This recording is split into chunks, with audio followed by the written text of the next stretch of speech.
What's going on, guys? Larry here, getting ready to slam some legs on this new program I'm following from Chris Edmonds at Mountaindog.com.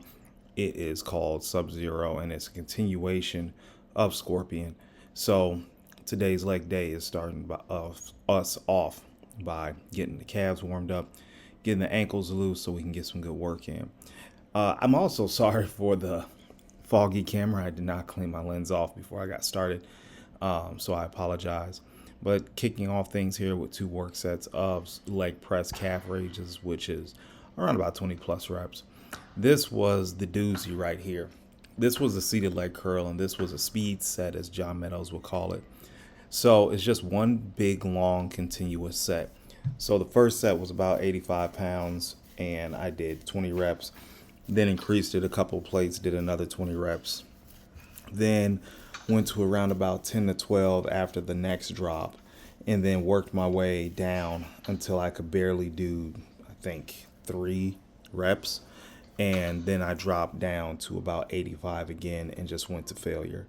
And, while it is heavily edited just for time's sake, it was absolutely brutal. So I'll put the unedited clip up on YouTube Shorts sometime later today, and then you'll be able to see how it went down. But this was a brutal set, and probably one of the more difficult ones I've ever done for hamstrings. I was supposed to do some partials with 80 pounds. However, I tend to cramp up in my hamstrings quite a bit, so I just said no, I'm okay.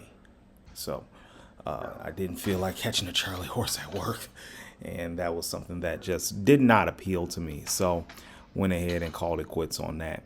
With that being said, moved on to the adductor machine by Atlantis. If you're not familiar with Atlantis strength equipment, then I'm really, really sorry, because this is probably one of the most top of the line equipment makers in the world. So 2 sets here, and Chris called for forced reps on this, and I actually did them. I don't really do forced reps. It's not something that I engage in quite often, quite simply because the risk to reward for injury is entirely too high. But today, seeing as that it was a machine movement, it was relatively safe. I worked really hard on those 2 sets and squeezed my legs together for the last couple of reps on the second set that you'll see here. So, but in any event, we're preventing thigh gap by trying to fill in those adductors and make our leg pressing and free weight squatting and belt squatting even stronger, because adductors play a heavy role in that. Moving on to the next exercise, it was leg extensions, and it was supposed to be occluded leg extensions, but I didn't have any type of knee wrap. So with the lack of knee wraps, I just went ahead and did the exercises laid out, which was 4 sets until failure, keeping a rest periods around about 30 seconds.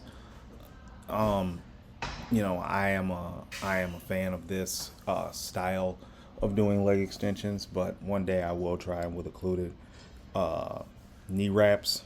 But for today, I had to make do with what I had.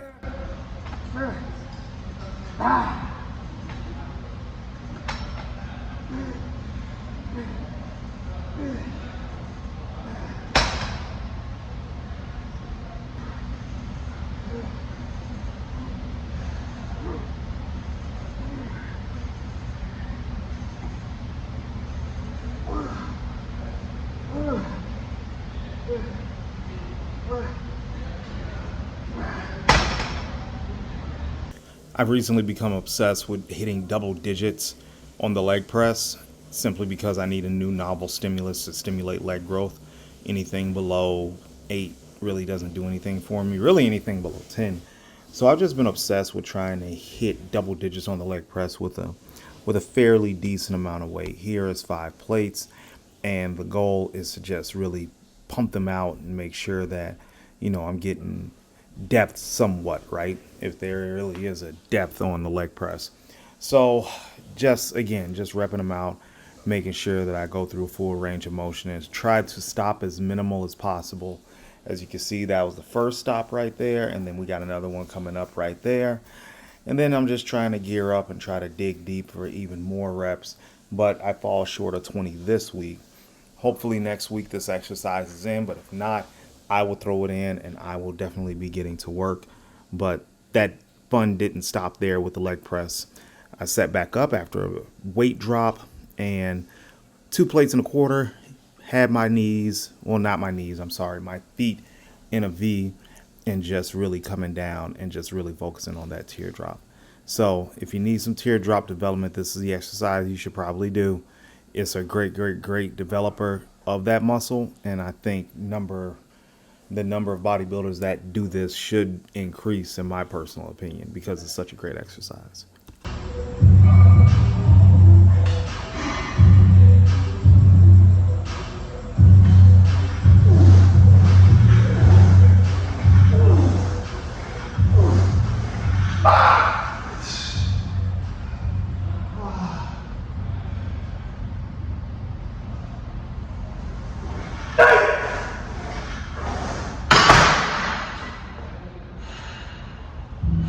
And here we're back to the leg press, but this time the horizontal version, feet towards the ceiling. And on top of that, we're just trying to do piston style reps, just trying to really drive blood into the muscle. Going to failure around about 20 or so reps. And then we superset that with some lunges. The reason for the horizontal leg press is that we don't want anything insanely loaded like a regular leg press. Even a horizontal loaded regular leg press would be. So we did that and then some lunges. Now, I'm not the most proficient at these. In fact, I think orthopedically, they're not the best for me, but I'm going to work on them. As you can see, my back foot is turning in a way that I don't think is very natural for me, but I'm going to keep working on it. That was it today, guys. Sub-Zero at MountaindogDiet.com. Y'all have a good one.